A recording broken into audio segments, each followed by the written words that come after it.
Okay, hello, welcome to the weather update. And a lot of clouds around today. I was hoping we'd see a lot more clear sky. We didn't. And I wasn't feeling well last night. I had a pretty significant anxiety attack, panic attack, whatever you want to call it. So I couldn't really get going early enough to, see the blue sky in the morning. Just because I have really bad stomach. If you know what acid reflux is, I get it when I'm stressed out, and it's like you're basically gagging on your own bile. It's horrible. And I don't want to gross you out, but that's what it's like, and it's horrible. You try to sleep, and sometimes that happens.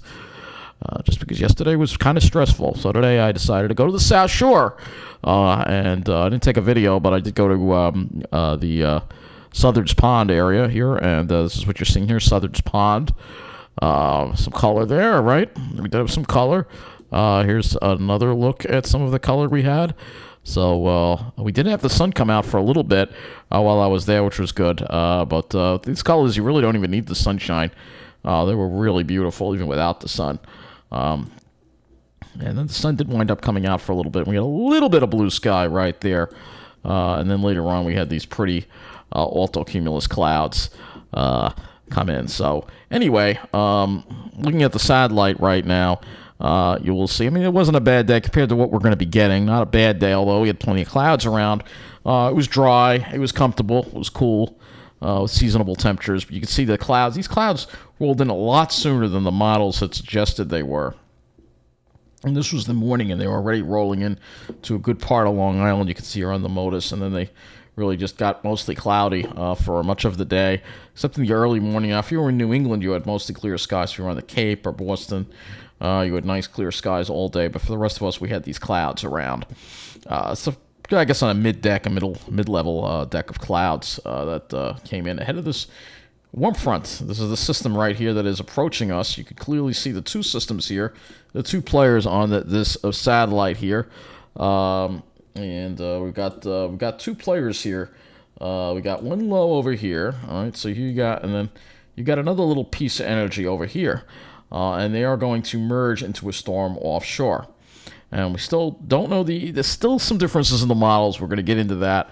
You can see that, and there's some severe weather with these storms too as well that we have. So we're going to go look at the radar here. I'm going to go to the radar here. I won't show you. And we are under a flash flood watch. So you can see, look at all this this heavy precipitation. There's looks like a pretty nasty squall line right here in Indiana now. And again, we're in late October. It's kind of unusual to see this kind of weather in October. And you can see that trailing cold front with some pretty strong to possibly severe thunderstorms over there. And I'm sure SPC has something to say about that. Let's go to the Storm Prediction Center right now. And look at that enhanced. So very unusual to see that in October, to see that enhanced risk of severe weather. And if we go to, and there's tornado watches too as well in effect as well, and a bunch of tornado watches in effect. So I'm sure there'll be some warnings too with these storms as well. They're producing a lot of lightning as well, and you just have this really warm, humid air that's coming up ahead of it. So if we look at the lightning counter, you'll see, look at all this lightning. Again, we are in late October, and to see this kind of severe weather activity, very unusual. Very unusual, and that's just the kind of energy that we're dealing with in the atmosphere right now. Looking at our current temperatures right now across the area, we have temperatures generally in the upper 50s and low 60s. Dew points are still comfortable, upper 40s and low 50s across the area. Fairly uniform. We have a south wind, but earlier we had a northwest, very light northwest wind. Let's look at what our high temperatures were today across the area, and you will see our high temperatures were in the 50s, upper 50s and low 60s with all the cloud cover. Never really got much sunshine. Jersey may be a touch warmer, but not really. Low 60s there as well. And as far as the lows go, we'll go and look at that. I don't think we're able to get any radiational cooling last night. We're going to look at that and see if there was any radiational cooling. I don't think there was. There was radiational cooling. Look at this. So there was a low of 34 in West Hampton last night. Wow, that's impressive. So there was some radiational cooling last night, and everywhere else actually got in the mid-40s. Islip got down to 42. So there was some pretty good radiational cooling because the skies did wind up clearing out after those showers last night, and the things dropped like a rock. It was a pretty chilly morning with low 40s actually. Even in the city, it looks like it was pretty chilly. Let's see what it was in the city. 48 for Central Park. Not as cold as here, but still definitely chilly. And if we look at New Jersey, you will see here the lows also got down. Not quite as cold as Long Island. 42 in downtown Toms River. 36 though in the Pine Barrens west of Toms River. But Long Island seemed to be very chilly indeed. So it was nice chill in the air this morning, feeling like fall. It certainly will not feel like that tomorrow. If we go and look at the Ventus sky, which I'm going to go to bring this up just to show you the warmth that's surging up here. So it's a good way to visualize all the warmth that's surging up and fueling the severe weather here out west. I mean, temperature's still around 70 degrees. I think they got into the 80s today. Very humid too. If you look at the humidity, you will see very, very high humidity. Look at that, dew points near 72 as well. So again, you have this intense system. It's just helped fueling it all together. So when we go to the National Weather Service, you can see we have a flash flood watch in effect and a gale warning in effect. So flash flood watch is going to be in effect Monday evening through Tuesday afternoon. And this is for our entire area. All right, that we're going to have to watch out for this. And the coastal flooding probably, too, is a possibility as well that we're going to also have to watch out for. Then we also have gale warnings in effect as well for the offshore waters as well, because it's going to be quite a lot of wind, especially out over the waters with this low pressure. And look at that. We already have some light rain trying to move in. If you look at the radar over here, you see some light rain over there. So let's go to the models and take a look and see what we got going on here. The latest, this is the 18Z GFS. And you see that high now moved offshore. And we're going to get into that return flow and warm sector tomorrow. And then you see the two pieces of energy right here. The piece over the Midwest and Great Lakes and the piece the coastal offshore. They're going to merge together. This is going to transfer its energy over to the coastal storm, deepening it. And because of the way the jet stream is, it's going to pull it toward us on Tuesday. So while it looks like, it's going offshore, you can see plenty of heavy rain over the area and some strong winds, too, particularly over eastern Long Island. And this low is very deep, and it literally sits southeast of Montauk. This is the GFS. As it's southeast of Montauk Tuesday night until Wednesday. And it's going to sit there. It's going to be a very slow to move away. It finally starts slowly moving away on Wednesday. We get a break, a little high noses down, and then the next intense storm forms for the weekend, and it's going to cut off as well. And then finally behind that, we finally start getting into some cold air again. We're going to have to deal with these two storms. All right? So this is what we have. And again, this is all product of the very unusual jet stream pattern that we are entering in. So this is the trough right here, and you can see that really strong negative tilt that it's going to have. And that's what's going to cause that low to kind of get cut off and sit there for a little bit east of Long Island. So taking a closer look at what's going to be happening here, let's go to the HRRR. We'll go to the HRRR, and this will give us a precipitation view of what's going to be happening as we head overnight. Now, just a chance of light rain tonight, and then most of your day tomorrow is going to be it's going to be dry, all right? But then we start seeing these scattered showers develop around 7, 8 o'clock, and we're going to start seeing that rain develop, and then we're going to get into the heavy rain overnight into Tuesday. And this rain's going to linger. It could linger. Now, the HRRR seems to want to try to dry Nassau out, but then it could actually retrograde the rain back at us. This is a very weird how this low just forms, and then it's just reminiscent of Sandy, how the low is offshore, and then it kind of just takes a hook back in like that. And that's, like I said, very unusual, product of a very anomalous jet stream pattern that actually takes the storm and retrogrades it west over us Tuesday night. All right, that's as much as I've got of the HRRR. But let's look at the GFS, because the GFS really shows what's the GFS, like I said, has had a pretty good track record this year. So the storm, like I said, develops offshore, and you think, it's going to go out to sea. But no, because there's a block, and it actually recurves in toward us. So here you start seeing that heavy rain Tuesday, and it's going to be quite a bit of rain, and then it's just going to sit there. Here we are Tuesday afternoon. It is going to sit there southeast of Montauk and lash, especially the east end with some wind and rain, and the Cape as well, and then finally slowly pulls away on Wednesday. When all is said and done, we can look at the total of rainfall on the GFS here. Let's look at the total accumulated precip here. All right, it's a little less scary than it was yesterday. We have like between 2 and 3 inches, but it's still going to be a lot of rain.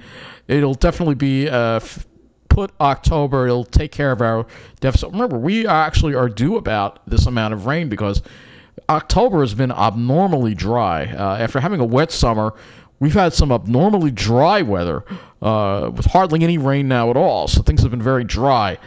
So this will put us back into the average amount of rainfall for October. So we'll finish out October, maybe even a little bit above normal precipitation between this storm and the next storm. All right. So this is what the GFS looks like. And I want to actually go to the dew points, and we're going to look at a couple of things here on this as well. So the dew points will show you the humidity does increase by Monday. You see that southerly flow. We're in the warm sector. Temperature dew points rise into the 60s. And then the storm develops. We get that east wind. This shows the wind direction, which is important. And you see the east to northeast flow that we're going to be getting on Tuesday. A northeast to north flow and very strong winds, especially out over the east end with this very deep low here. And then that finally pulls away, and we start seeing that improving conditions Wednesday. So now let's go and look at some other parameters here, which is 700 to 400 relative humidity. And this is another way we can tell how moist the air is here. And actually, I want to pull this out just a little bit. Let's just make this the eastern U.S. All right. So this is another parameter we can look at here to show you how much moisture we're working with here, all right? It's those deep greens. And this, like I said, this storm has got a lot of... Look at those deep greens over our area on Tuesday. Some really deep greens. That's going to bring a lot of rain for us, all right? And then you still see the green a little bit on Wednesday, and it starts easing out, and then you start seeing that dry air coming in on Thursday. But then look at the next storm system bringing those greens back toward us on Friday into Saturday. All right? So that shows you where the moisture is, and the kind of moisture we're going to be dealing with here is going to be quite significant.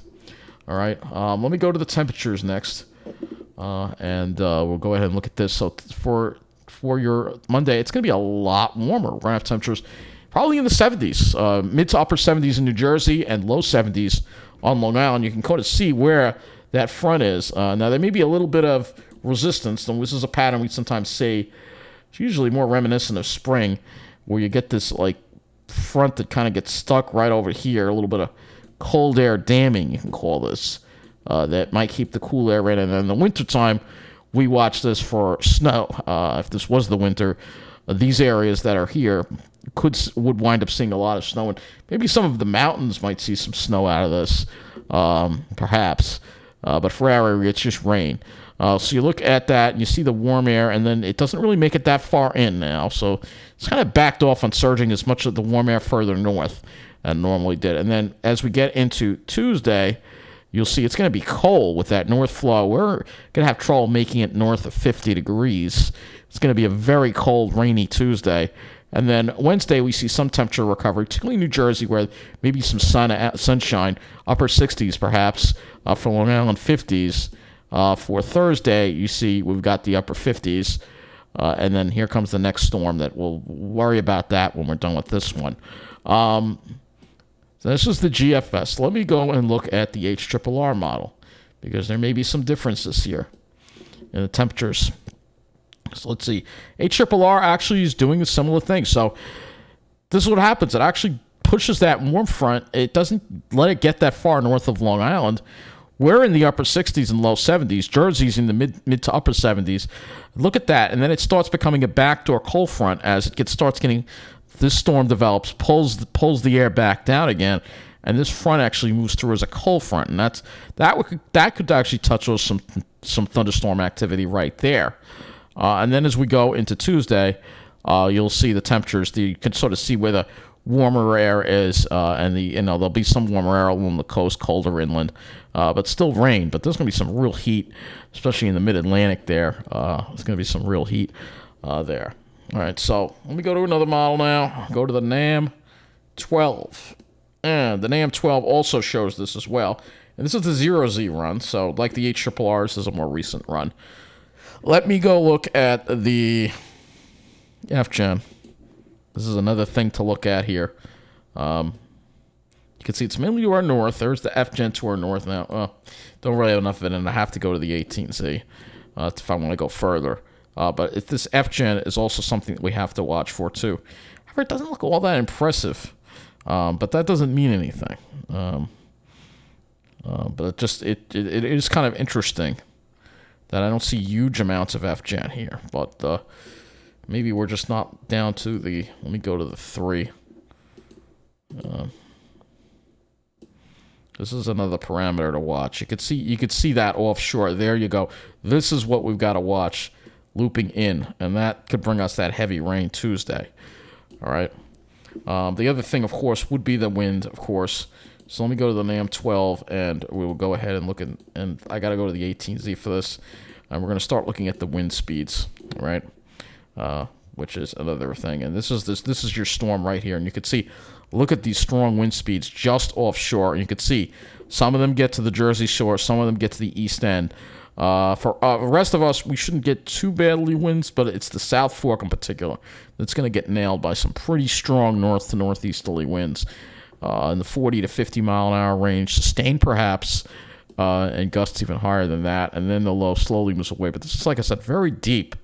All right, let's look at the GFS here, and it kind of mirrors the NAM. Actually, we're starting to see those agreement on the model, so this makes it easier that this storm is going to sit southeast of Montauk. And kind of just sit there overnight. So this is Tuesday. You can see it sitting there. The wind is mainly going to be more of an issue now for the East End and the Cape, and then it slowly moves away. All right, but still, this is going to cause a lot of issues with the waves. So coastal, I'm sure there'll be some coastal flood advisories. Particularly, the brunt of this looks like it's going to be hitting New England, the Cape. You're going to pay for that a couple of nice days you have with the sunshine because you're going to be getting some pretty bad coastal flooding. Boston and stuff is going to get hit very hard by this coastal flooding. Let's go now to the... let's go look at the...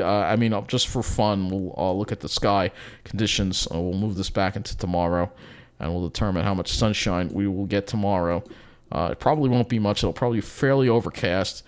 Originally looked like we were, but with that warm front just to the north, it's probably going to keep pretty solid overcast deck of clouds around through your day tomorrow.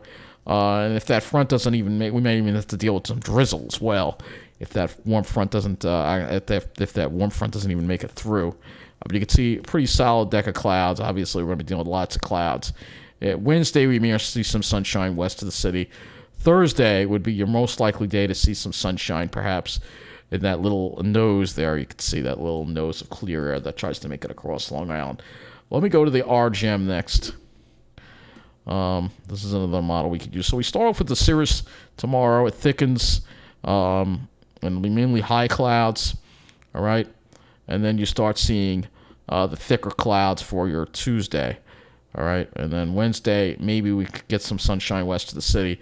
But again, we've got to get through this storm first. I'm not really going to focus too much on the sky. That's all I'm going to talk about with the sky conditions. Expect a good deal of clouds tomorrow, though I think the rain holds off until later. I'm going to go, we kind of look at the NAM as well. The 18Z NAM as well for tomorrow. And a similar idea. But actually, I want to change this to the precipitation. And we'll change this to the radar simulation. Let's do that. All right, so this is the 18Z NAM with a radar simulation. And you can see it's trying to break out some possible drizzle or light rain as we get to the evening with that front, that backdoor cold front that's going to slide back at us. And then that rain develops, and then anytime after 9 o'clock, we start dealing with this heavy rain that's going to lash us. All right? And as far as the total accumulated precip goes, this would be the... you can see similar agreement here with the GFS on that total accumulated precip as well. Now, there are a couple of other models we could look at regarding the storm, and that would also be the ICON model, which we can look at that as well, which is way, way off at the placement of the low. It has it way over here. I'm not buying that at all. I think it's going to be more of a coastal storm. ICON way too far to the north and the west.